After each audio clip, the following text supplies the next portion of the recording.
Bom, gente, quando eu recebi o convite, né, de vocês para conversar sobre sentidos, né, eu fiquei pensando qual que poderia ser o nosso TLDL, certo? E aí eu tentei resumir, né, o ponto central da minha fala para vocês hoje nessa sentença que está aí, né?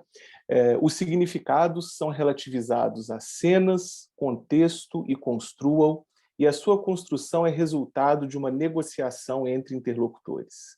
Então, o meu objetivo aqui com vocês hoje é que, ao final dessa conversa que a gente vai ter, né, vocês tenham pleno entendimento sobre essas coisinhas que estão marcadas aí em amarelo nesse meu primeiro slide, certo? Caso vocês precisem me interromper, fazer alguma pergunta, vocês podem ficar à vontade.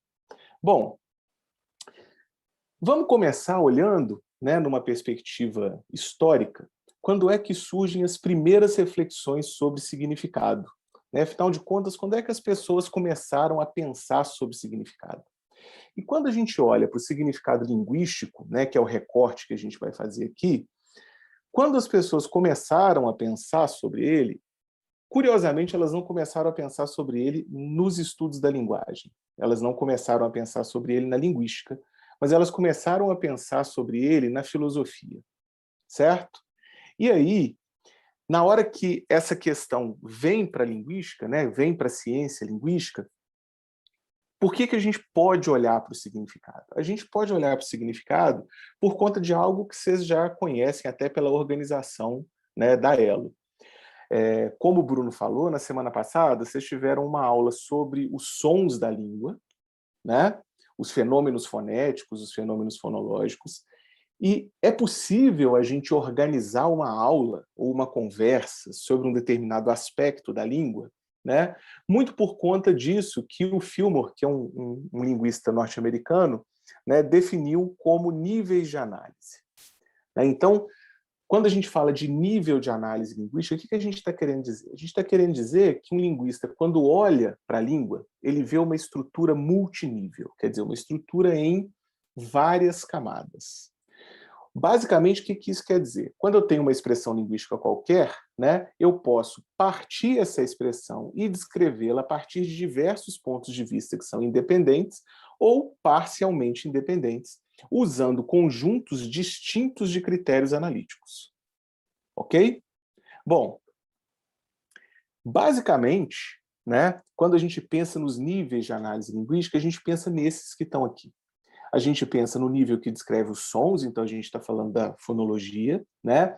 Do nível que aqui no contexto da ELO, né, é chamado de estruturas, que, né, descreve a morfologia e a sintaxe, né? Então a morfologia é aquelas partes que vão compor as palavras. Nos vários problemas que vocês já fizeram, né, e nas Olimpíadas anteriores, existem vários problemas que são de ordem morfológica, né, que poderiam ser olhados por um nível de análise morfológica, por exemplo, quando você é convidado a segmentar palavras e a formar novas palavras numa língua a princípio desconhecida, você está fazendo combinações da estrutura interna dessas palavras com significados dessas estruturas. Né? O nível da semântica e da pragmática, né, esses dois níveis, eles trabalham juntos dentro daquilo que a gente chama de sentido. Daqui a pouquinho a gente vai ver por que eles foram separados na tradição linguística se ambos tratam da significação.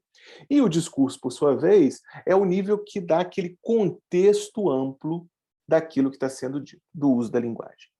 Numa metáfora ou numa ilustração, né, numa comparação mais visual, a gente pode pensar que esses níveis são as camadas de um bolo. Certo? Desculpa pelo exemplo, eu sei que pelo horário, pela segunda-feira, né, dá fome olhar para esse exemplo, mas tentem abstrair, né, da fome, da vontade de comer doce, para olhar para esse exemplo. Concordam comigo que cada camada desse bolo tem uma cor? Então eu consigo, em alguma medida, né, identificar essas camadas, certo? Eu consigo, então, pensar nesses níveis de análise como elementos que eu posso ver separadamente em alguma medida. Mas vocês concordam comigo que se eu recortar, se eu tirar ali uma fatia desse bolo, eu necessariamente estou cortando todas as camadas? Então, quando eu isolo um fenômeno linguístico, um dado, um corpus de uma língua, uma palavra de uma língua, uma sentença dessa língua, né? Por mais que eu possa olhar só para a camadinha verde da sintaxe ou só para a camada amarela da semântica, na hora que eu cortei esse fenômeno, eu recortei todas as camadas. Certo? Então é importante a gente pensar como é que essa interação entre os vários níveis vai ocorrer. Bom, voltando então a como a questão do nível do significado começou a ser pensada, e ela começou a ser pensada lá na filosofia, existe um problema, né, que é tratado como o problema da referência. Esse problema ele foi enunciado, né, de forma mais proeminente pelo Frege, e ele se baseia numa sentença que, em português, seria mais ou menos assim. A estrela d'alva é a estrela vésper. Quando a gente olha para esse exemplo, a gente precisa de uma informação adicional para entendê-lo, né? O que recebe o nome de estrela d'alva? Então, quando a gente olha para o céu de manhã e existe uma estrela no alvorecer, na madrugada, quando o sol está nascendo, essa estrela que aparece recebe o nome de estrela d'alva. Quando está começando a entardecer, o sol está começando a cair, a gente também olha para o céu e vê uma estrela, essa estrela recebe o nome de estrela vésper, né? Que tem a ver com vespertino, que é o turno da tarde. Quando a gente olha para essa sentença em inglês, o problema da referência fica ainda mais claro. Que essa sentença em inglês fica "The morning star is the evening star". Então, a estrela da manhã é a estrela da noite. E por que essa sentença é um exemplo tão bom dessa questão da referência, né, desse problema em semântica? Porque, num contexto genérico, a manhã e a noite, ou o amanhecer e o anoitecer, são antônimos. Eles são opostos. Então, como é que uma sentença pode ser verdadeira, e essa sentença é verdadeira, né, se ela está dizendo que duas coisas opostas são a mesma coisa? Ok? Então, basicamente, é essa reflexão que a gente tem aqui nesse problema, né? Acontece que tanto a estrela da manhã quanto a estrela da noite não são estrelas. Elas são o planeta Vênus, que brilha muito porque está relativamente perto da Terra e reflete a luz do Sol quando o Sol está nascendo no horizonte ou quando ele está se pondo. Certo? Então, o que é o problema da referência e o que ele mostra para a gente?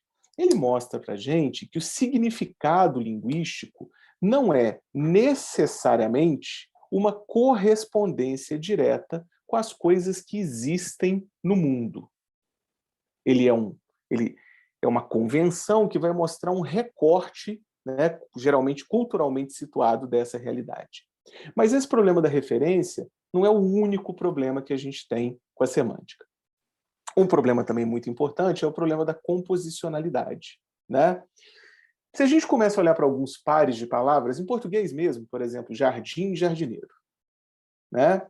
E jornal, jornaleiro, eu começo a conseguir fazer algumas generalizações, né? Ou tirar alguns padrões desses pares de palavras, né? Então, por exemplo, quando eu penso que jardineiro é o cara que trabalha com o jardim, né, e que jornaleiro é o cara que trabalha com jornal, eu posso dizer, então, que o que esse pedaço de palavra, que o eiro, né, que a gente chama de sufixo, faz, é indicar um profissional que trabalha com aquilo que está no substantivo ao qual ele se junta.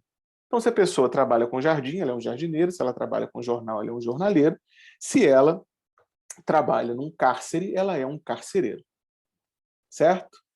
Então, o que a gente está chamando de composicionalidade?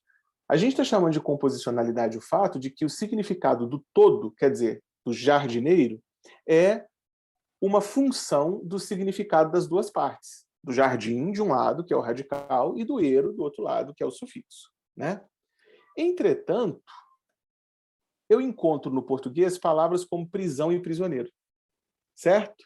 E por que essa palavra é um desafio para a composicionalidade? Porque cárcere e prisão são sinônimos. Então, se o significado fosse mesmo composicional, quer dizer, quando eu somo as partes, eu tenho o significado do todo. E se cárcere e prisão são sinônimos, então carcereiro e prisioneiro tinham que ser sinônimos. Mas, na verdade, eles não são, né?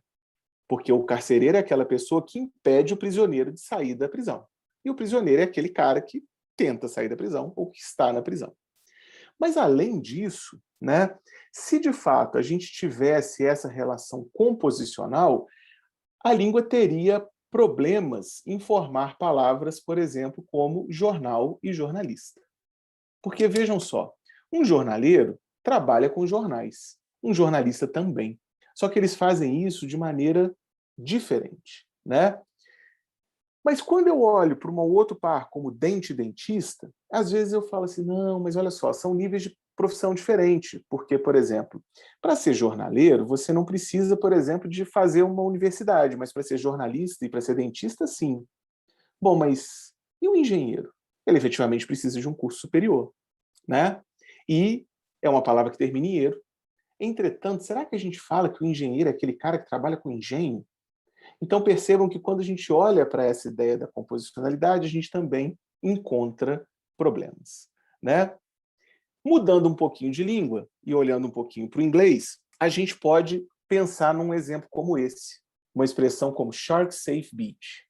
E aí eu olho e consigo ver que em inglês a gente tem outras expressões que são bem parecidas com essa, só que elas mudam a primeira palavra do composto. E aí eu tenho um outro tipo de praia, né, que pode ser child safe. Ou eu posso ter um outro tipo de praia que é tsunami safe.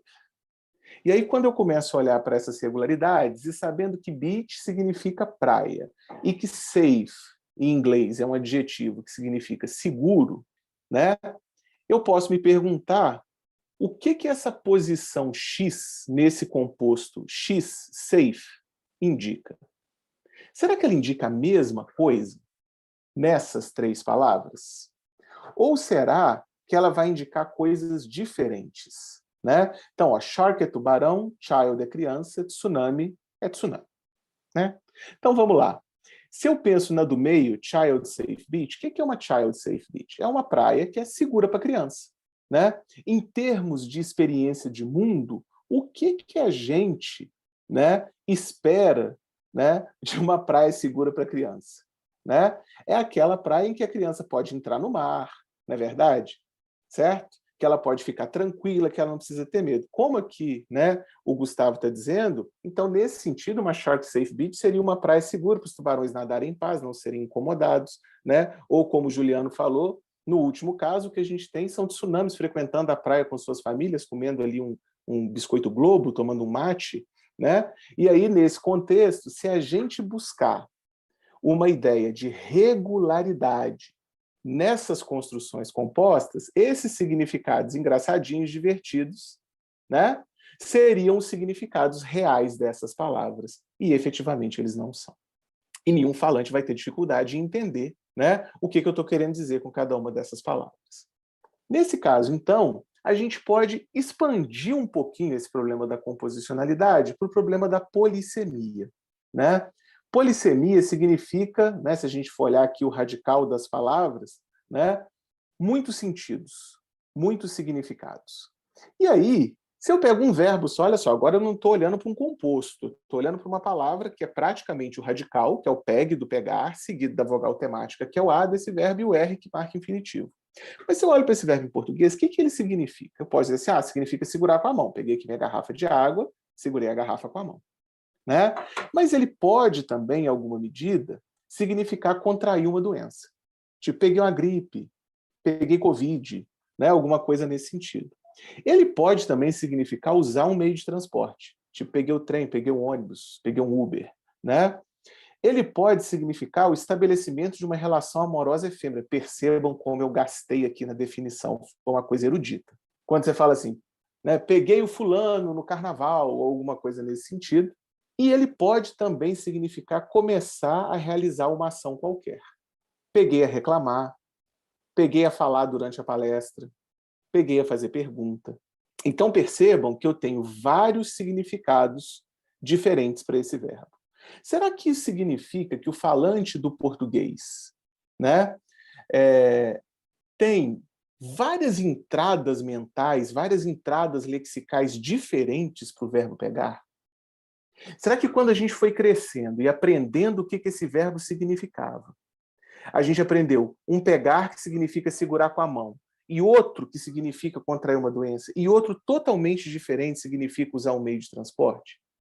Sabe, tipo manga de camisa e manga fruta, que em algum momento a gente aprendeu que são duas palavras que não são relacionadas, que é uma coincidência, né? Uma delas vem do diminutivo latino manica, que significava mãozinha, mão pequena, e a outra vem de uma língua africana de empréstimo brasileiro. Ok? Será que é isso pegar? Será que um determinado pegar veio do latim, o outro do grego, o outro foi uma palavra do empréstimo do inglês? Ou será que esses significados, em alguma medida, estão relacionados entre si? Se eles estiverem relacionados, a gente diz que esse é um fenômeno de polissemia. Quer dizer, uma mesma palavra tem vários significados na língua. Se eles não estiverem relacionados, a gente diz que isso é um caso de homonímia. Quer dizer, são dois nomes iguais, mas por uma coincidência, né? Quando a gente abre um dicionário, o dicionário indica isso para a gente. Porque quando é um caso de homonímia, tipo manga, se vocês abrirem um dicionário aí em casa e procurarem, vai ter assim, manga 1, substantivo feminino, fruta da família das monocotiledôneas, natural de não sei onde, assim sucessivamente. E vai ter lá, manga 2, substantivo feminino, parte do vestuário, né, que cobre os braços, antebraços ou punho. Agora, se eu abrir o dicionário e procurar o verbo pegar, vai ter uma entrada só. E dentro dessa entrada vão estar as numerações, 1, 2, 3, 4, 5, com os vários sentidos que a gente encontra. Essa é a forma do dicionário, de quem faz o dicionário, dizer para a gente assim, olha, esses significados do pegar são relacionados. Os da manga não são relacionados. Mas além da polissemia, tem um outro problema quando a gente quer se fazer entender, que é o problema do contexto, né? O que é essa ideia de contexto? O contexto ele pode ser pensado basicamente como três coisas diferentes. Uma coisa que a gente costuma chamar de cotexto, né? Não sei em que medida que vocês estão convivendo com linguista, mas linguista gosta de uns nomes, de umas terminologias. É a nossa profissão, né, gente? Tipo assim, se a gente não puder inventar nome, quem vai poder? Não é verdade? Então, quando eu tiro esse N do contexto e me refiro a cotexto, eu estou querendo dizer o quê? O que aparece no entorno da palavra ou da sentença, né, cujo significado eu estou olhando, certo? E que é também ou outra palavra, ou outras palavras, ou outra sentença, ou um conjunto de sentenças. Então, cotexto são os outros textos que aparecem junto. Eu posso, quando falo de contexto, estar falando de uma coisa que hoje está super em voga em inteligência artificial, é um dos desafios da área de linguística computacional, que é a gente falar de pensamento de senso comum. Sabe, aquelas coisas que eu preciso saber para entender algo, que não tem a ver basicamente com a língua, tem muito mais a ver com a cultura, com aquilo que eu preciso saber sobre o povo que usa aquela língua, né? Ou qualquer coisa nesse sentido. Lá nos problemas da OBL, geralmente eles começam com essa contextualização sobre o idioma, não é verdade? Às vezes eles apresentam imagens que vão ajudar vocês a resolverem o problema. Por quê? Porque ele está te dando, às vezes, né, um conhecimento de mundo que é necessário para entender aquilo. Mas tem também um outro tipo de contexto que a gente chama de situação comunicativa. Né? Aqui a gente está fazendo essa conversa, que é meio que uma aula, meio que uma palestra, meio que uma conversa divertida, meio que algo, né, para chamar a atenção. Esse formato do que a gente está fazendo aqui agora, né, ele fornece um contexto interacional. E esse contexto, por exemplo, pode levar vocês a fazerem escolhas, como, por exemplo, preferirem fazer os comentários no bate-papo do que no microfone, sabendo da interação, né, da forma de interação que está mediando a gente aqui. Né? Imagina se todo mundo tivesse abrindo o microfone fazendo os comentários, a gente estaria no slide 1 até esse momento. Ok? Então, quando a gente fala de contexto, né, isso também impacta na interpretação de um determinado sentido de uma sentença. Imagina o seguinte, você faz essa seguinte pergunta para o seu Google Assistente, que pode estar lá no seu celular, pode estar no seu smartwatch, pode estar na sua casa, né? E aí você pergunta assim, Google, há quanto tempo eu estou correndo? Fora de contexto, Dá para saber se essa pergunta é sobre uma instância específica de corrida ou se ela é uma pergunta sobre um hábito que você desenvolveu na pandemia? Não dá, né? Mas vamos lá.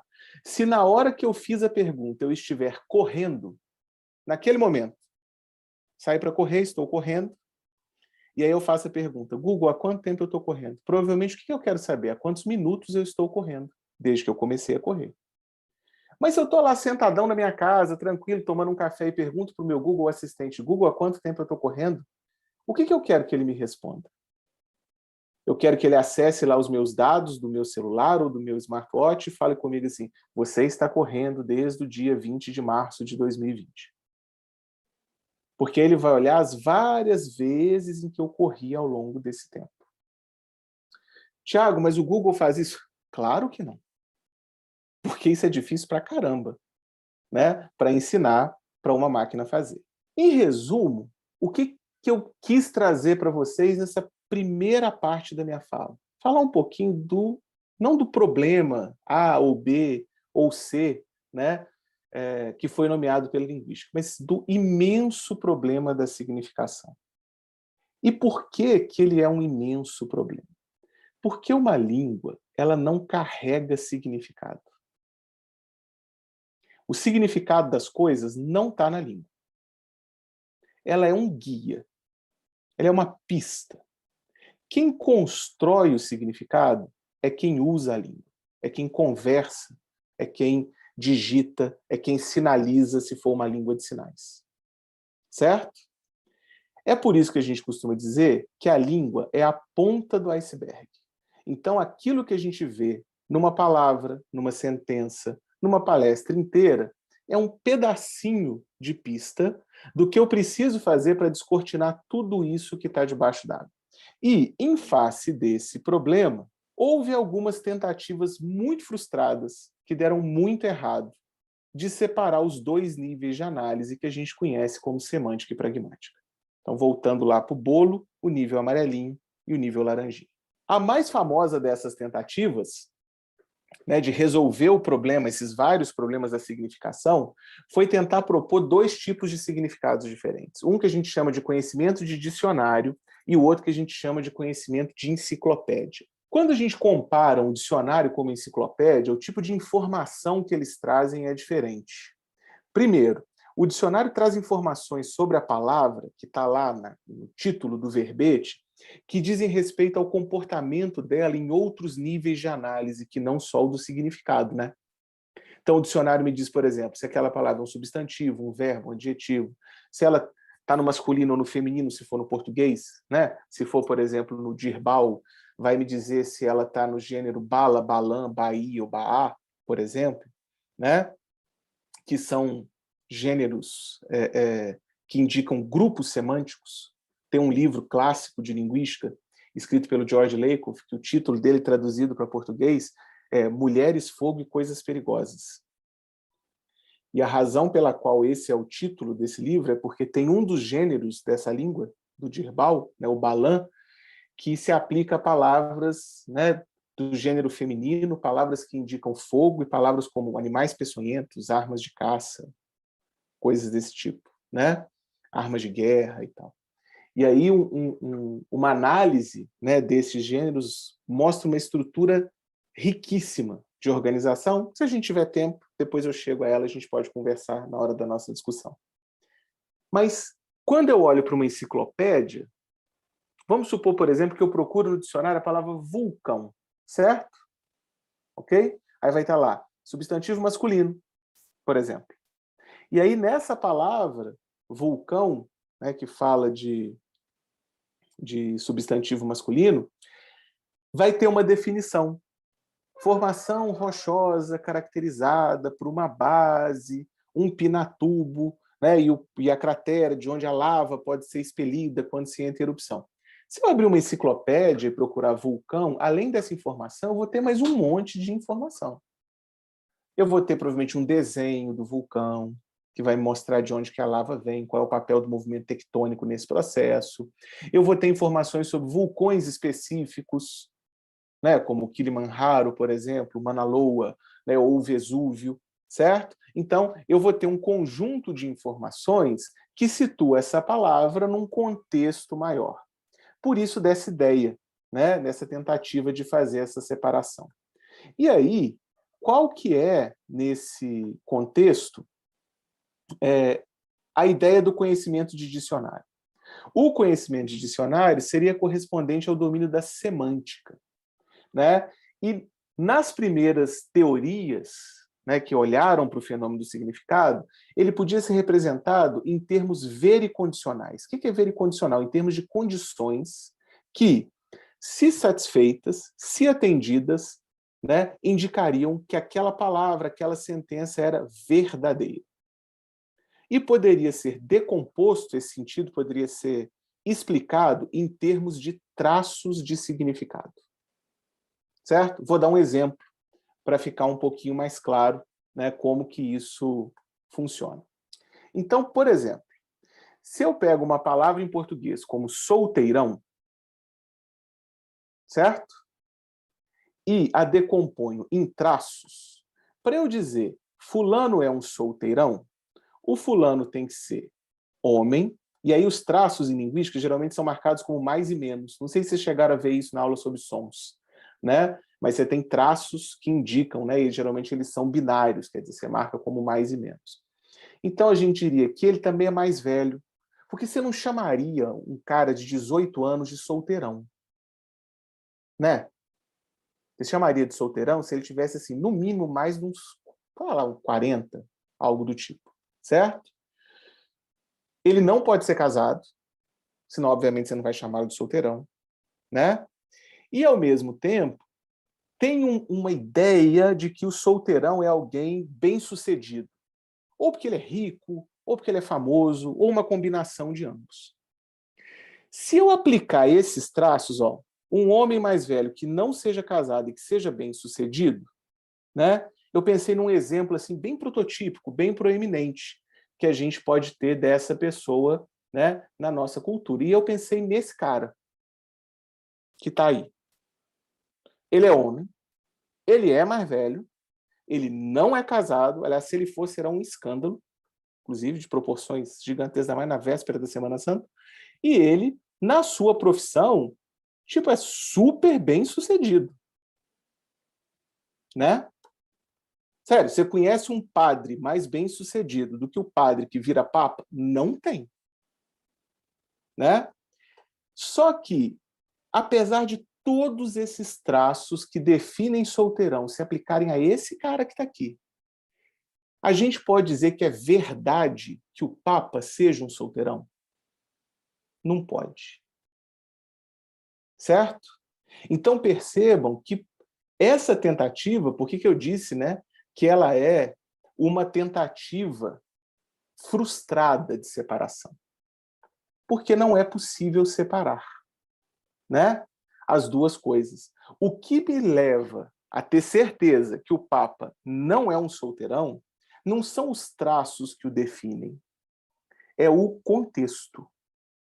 É o conhecimento de mundo que eu tenho de saber, né, que ele é um representante da Igreja Católica que não permite que os seus sacerdotes se casem. Logo, a ideia de ser solteiro ou de não ser casado sequer pode ser aplicada a ele, porque ele não pode casar. Ok? Bom, o conhecimento de enciclopédia, por sua vez, né, corresponderia ao domínio da chamada pragmática, e em ambas as abordagens, ou em algumas abordagens dessas, tanto da vericondicional quanto da teoria de traços, não estaria incluído no domínio da linguística. Certo? Então, algumas abordagens linguísticas vão dizer, não, conhecimento de contexto não faz parte do significado linguístico. Mas será que é possível viver dessa maneira, quer dizer, excluindo o contexto? Aí eu trouxe uma palavra do sueco, que eu gosto muito, né, que é smultonställe. Smultonställe, ao pé da letra, pode significar um lugar onde tem morango silvestre. Então, smultron, em sueco, é morango silvestre, e ställe é lugar. Mas eu posso usar essa expressão, Smultronstelle, né, para indicar o seu lugar favorito, ou um lugar que tenha valor sentimental para você. Certo? Mas por que é importante conhecimento enciclopédico? Porque se eu só olho essas duas possibilidades de significado, parece que elas não fazem sentido. Mas eu não escolhi essas imagens à toa. Certo? Por que Smultronstelle, em sueco, significa lugar favorito ou de valor sentimental? Vamos lá. Na Suécia, são aproximadamente 8 meses de inverno e de escuridão no ano. E 4 de verão. No verão, o que nasce na Suécia? Morango silvestre. Certo? E aí existe um festival chamado Midsommar, que é o solstício de verão, acontece em junho, em que as pessoas vão para lugares próximos da natureza, os suecos adoram ficar próximos da natureza, manter quilômetros de distância uns dos outros, né? E comemoram a chegada desse único período em que tem luz e calor naquele país do alto, né, dos mais altos, desculpa, paralelos nórdicos. E aí, nesse momento, essas pessoas se juntam e fazem um bolo que marca o início do verão, que é feito de morango. Então, não é difícil pensar num contexto em que você, criança, vai lá para aquele sítiozinho da sua família e sai para colher os morangos e volta, e a sua avó faz um bolo delicioso, e isso cria em você uma memória, né, como sendo aquele seu lugar favorito ou de valor sentimental. Mas veja só, se eu tirar o contexto da equação, eu não consigo pensar nos significados, né, dessas duas palavras. E aí, se eu penso numa sentença como essa, Har du någon Smultronstelle, em sueco, né, que significa, se a gente for fazer a tradução ao pé da letra, tem você, que é o har, é tem, o du é você, o någon é algum, e aí vamos lá. Eu estou perguntando se você tem um lugar onde cresce morango, ou eu estou perguntando se você tem um lugar favorito? Não sei. Por que eu não sei? Porque essa sentença está sendo dita a partir da minha casa, em Juiz de Fora, no pleonástico interior de Minas Gerais, e não na Suécia.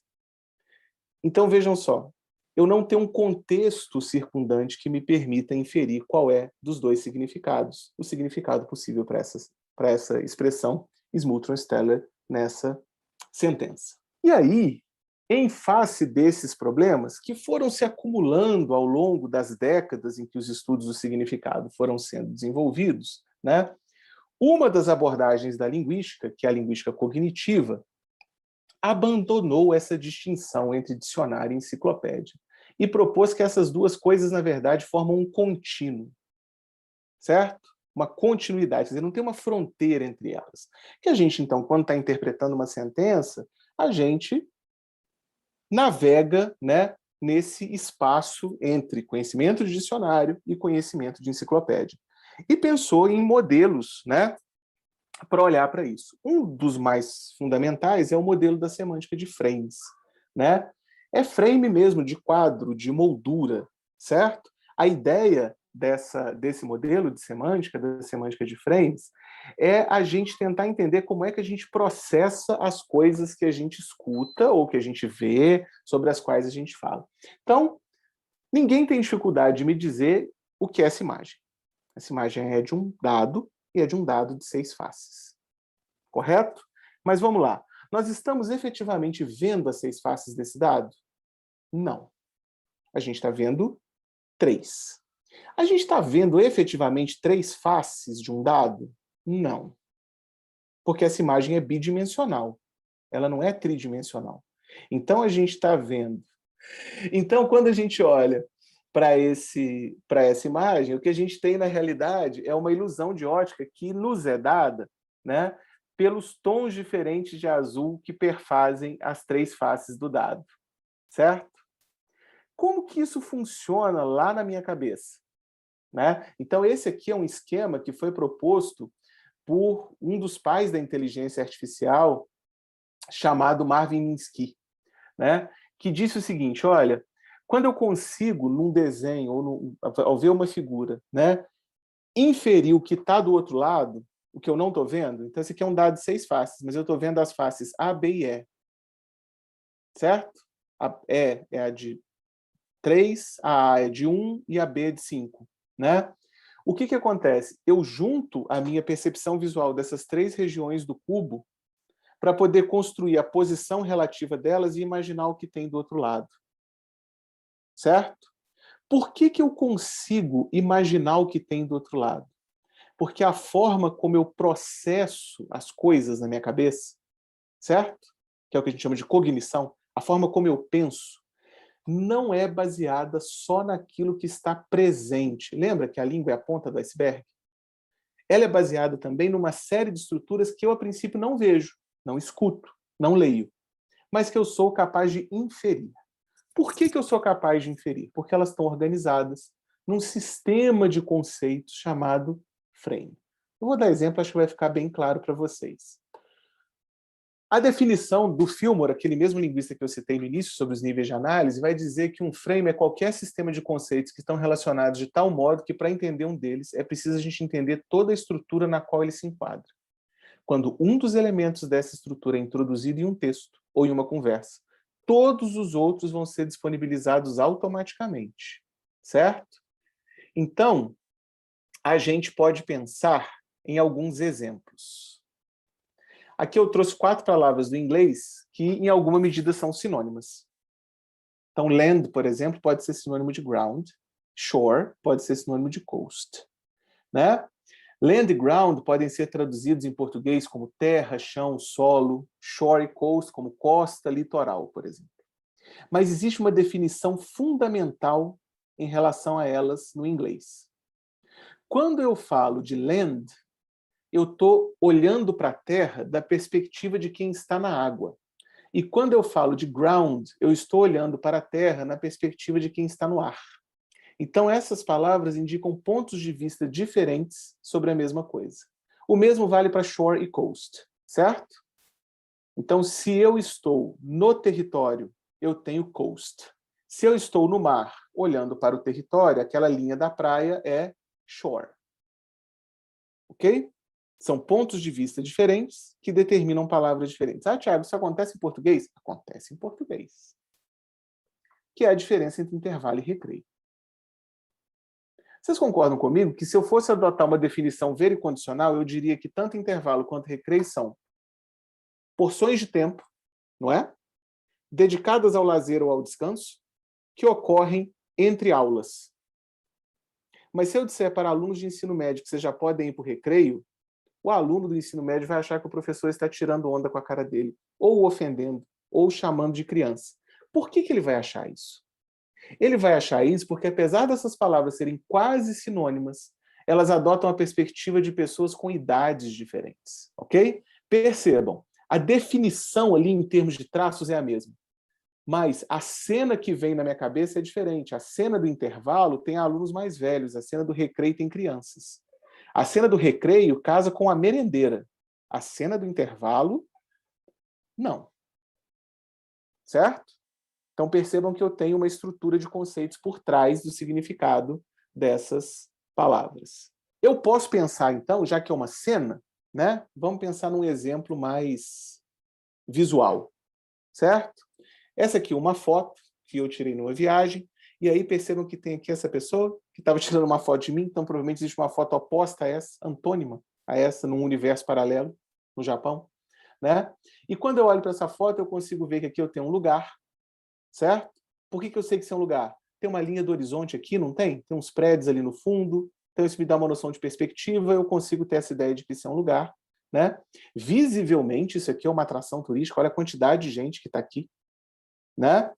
E, visivelmente, essa moça, né, é uma turista.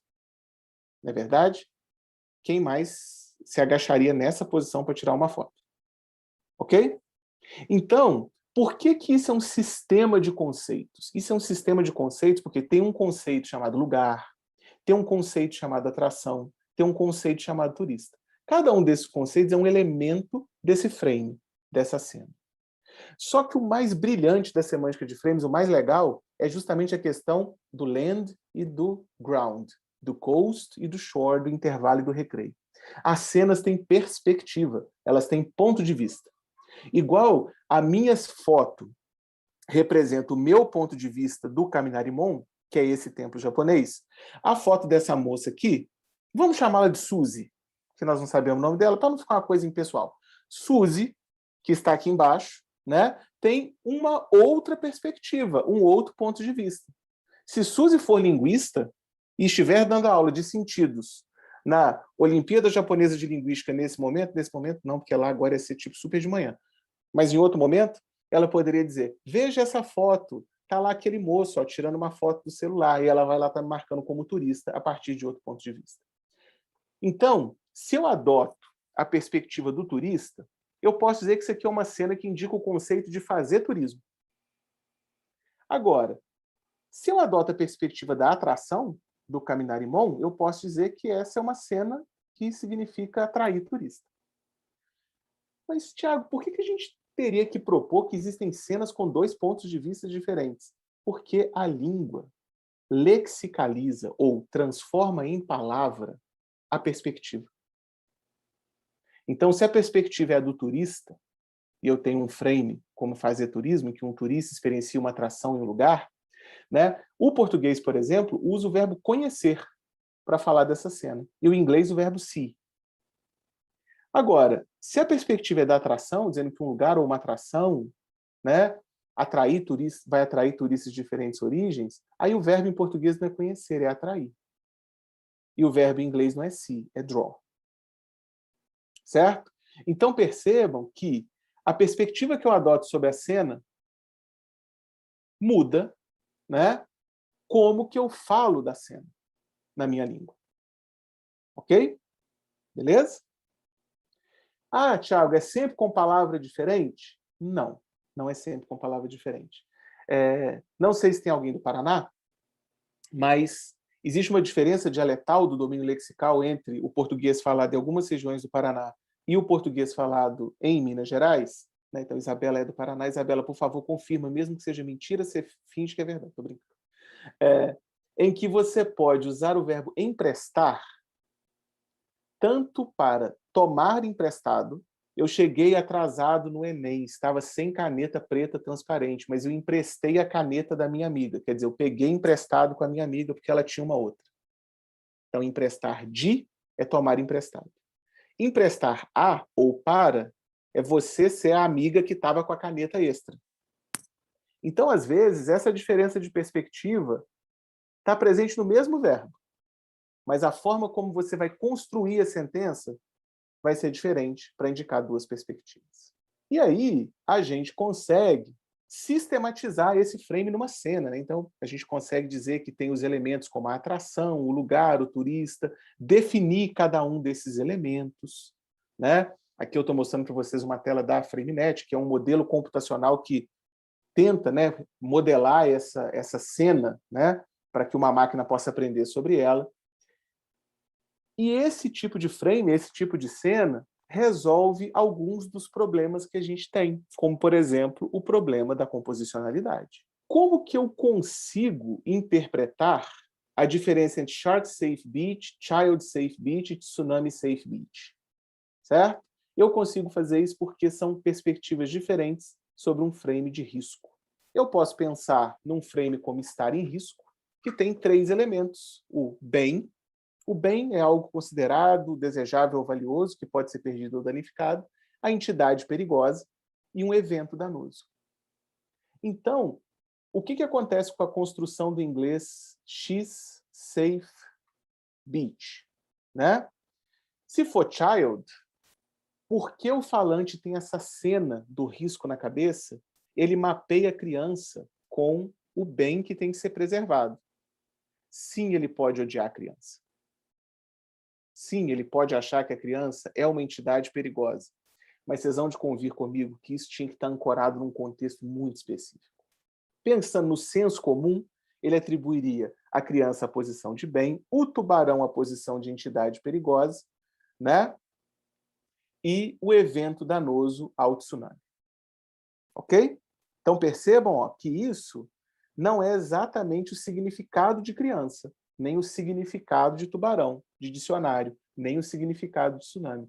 Isso é informação que eu tenho, pragmática, de conhecimento de mundo, sobre como esses elementos podem estar relacionados numa praia. Viram por que é desastroso tentar separar semântica de pragmática? Tentar separar dicionário de enciclopédia? Sentido de contexto? Porque um não existe sem o outro. Os frames não são os únicos domínios cognitivos que a gente tem. Então, né, a hipótese, né, da construção do sentido linguístico para a linguística cognitiva é que, além de frames, existem outras estruturas cognitivas, que a gente chama de domínio, que vão atuar nesse processo de construção de significado. E a gente pode fazer conexões entre domínios diferentes, fazer projeções entre domínios para aumentar as possibilidades de construção do sentido. Aqui tem um exemplo que é uma tirinha da Mafalda, em que ela está conversando com a Libertar, e aí a tirinha, começando aqui da esquerda, tem uma onomatopeia de máquina de escrever, certo? Que está aqui no balãozinho de cima. E aí ela pergunta para Libertar, né? A Mafalda é essa de cabelo pretinho aqui. O que sua mãe está escrevendo na máquina? Ela fala, traduções de livros, porque o que o meu pai ganha é para pagar o apartamento.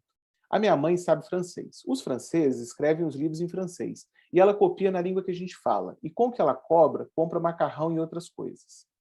Tem um cara, como é que ele chama? Jean-Paul Belmont, não?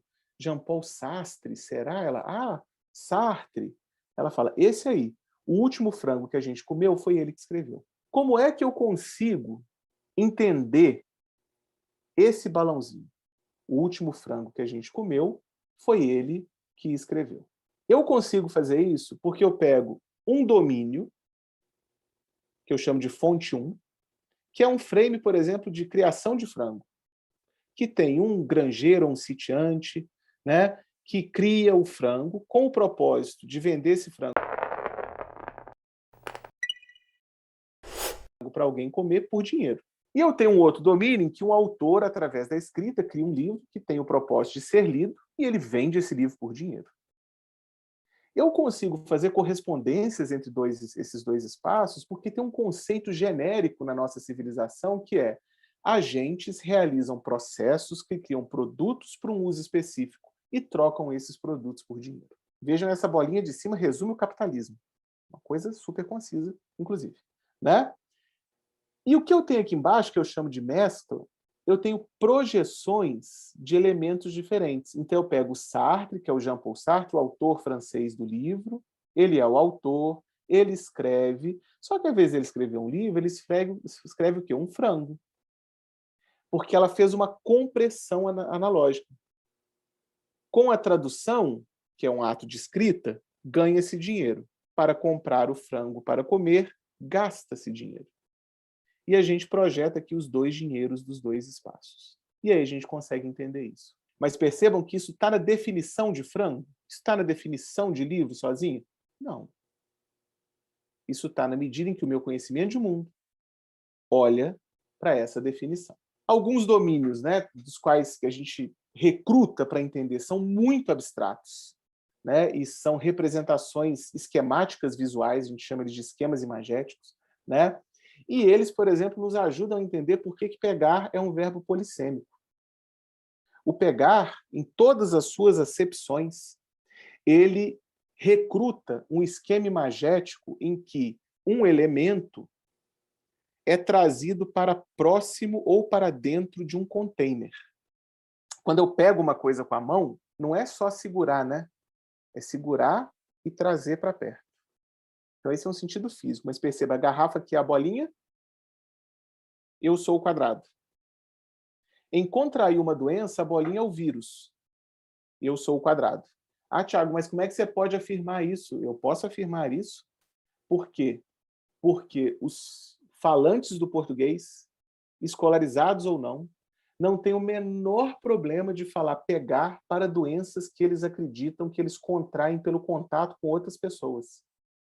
Pegar gripe, pegar Covid. Mas as pessoas não falam pegar esclerose, pegar lúpus, pegar câncer. Porque elas entendem que essas doenças não são contagiosas. Então, esse esquema de significado de que você está trazendo a doença para dentro do seu corpo, não dá. Como é que a gente fala em português? Deu câncer. teve câncer. Por quê? Porque essa doença é vista como algo que nasce em você. Ela não entra no seu corpo, ela já está lá. Certo? Ela só se manifesta. Ok? No caso de usar um meio de transporte, a gente muda. A gente passa a ser a bolinha e o meio de transporte passa a ser o quadrado. Quando você pega um ônibus, um táxi, um Uber, você entra nele. Esse é um processo cognitivo chamado inversão de esquema imagético. E ele é muito comum na forma como a gente estende significado em qualquer língua do mundo. Então, às vezes, naqueles problemas de achar o radical da palavra, quando a gente acha um radical associado, às vezes eu estou fazendo uma inversão de esquema imagético. Vocês lembram do problema do engazeiro, do pé de ingá? Vocês chegaram a ver esse problema? Que tem, né, até uma foto do engazeiro, né? E é muito importante a gente olhar para o formato dele para entender por que o nome da árvore é formado daquela maneira. Certo? Então, a gente tem ali uma imagética que está, né, envolvida no processamento cognitivo do falante. Né? Quando eu tenho o estabelecimento de uma relação amorosa efêmera, a pessoa que tomou a iniciativa da pegação é o quadrado. A pessoa que foi pega é a bolinha. Certo? E quando eu começo a realizar uma ação qualquer, o quadrado tem uma outra inversão, igual a do meio de transporte. O quadrado é a ação, a pessoa que começa é a bolinha. Já reparou que um outro jeito de falar eu peguei a estudar, eu entrei no estudo? Nossa, ele pegou a reclamar, ele entrou numa de reclamar. Por que a gente usa entrar? Porque a gente imagina no nosso esquema imagético, né, que ações são lugares. Já pararam para pensar que toda vez que a gente fala de tempo, a gente, na verdade, está falando de espaço? Mas, efetivamente, eu preciso falar de espaço quando eu falo de tempo, porque a minha mente precisa de uma ancoragem física para entender esse conceito. Certo? E é aí que o esquema imagético entra. Então, quando eu olho para aqueles exercícios da OBL que pedem para eu avaliar extensão de significado, é bom eu olhar quais são as outras palavras que estão, né, apresentando um significado, às vezes, mais concreto. Certo?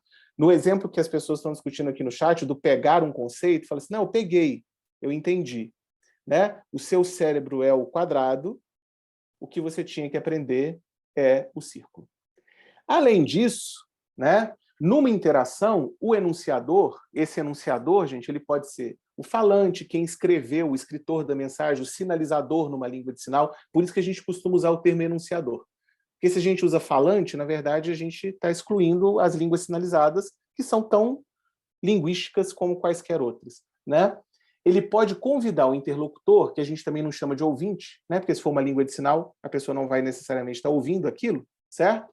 A construir o sentido de uma forma específica, através de um conjunto de operações que, né, ocorrem sobre os domínios e que a gente chama, né, de operações de construam. Certo? Uma dessas operações de construam é a proeminência. Então, olhando para essa foto, que eu tirei lá do Wikimedia Commons, a gente pode tanto dizer que o gato está em cima da almofada ou que a almofada está debaixo do gato. Numa perspectiva vericondicional, né, condições de verdade, eu posso dizer, né, que essas sentenças são sinônimas, não são? O gato, inclusive, apareceu veio aqui participar conosco na tela. Que são sinônimas. Por que eu posso dizer que essas sentenças são sinônimas? Só fora de contexto. Porque se eu fizer uma pergunta para dar um pouquinho de contexto, elas não são sinônimas. Porque se eu perguntar assim, onde é que está o gato? Você pode responder com a almofada está debaixo do gato? Não. Você tem que responder com o gato está em cima da almofada. Porque eu perguntei pelo gato, eu não perguntei pela almofada. Certo? Então, veja bem, o que a operação de proeminência faz é dizer que, dados dois elementos, tem um que eu quero que você preste mais atenção nele do que o outro. Apesar de eu estar falando, me referindo aos mesmos elementos. Essa não é a única operação de construa. Tem uma outra que chama resolução. Resolução é igual a resolução de foto. Dada essa imagem, que foi extraída de um conjunto de dados do Flickr, né? Que são 30 mil fotos do Flickr que foram legendadas por falantes do inglês. Certo? Então, o falante lá foi pago numa plataforma de crowdsourcing para dar uma legenda para essa foto. Então, teve uma pessoa que escreveu: "A woman figure skater in a blue costume holds her leg in the air by the blade of her skate." Né? Então, uma patinadora artística, mulher, vestindo uma roupa azul, segura sua perna no ar, né, através da lâmina do seu patins. E a outra legenda é "A man and a woman are skating on a rink."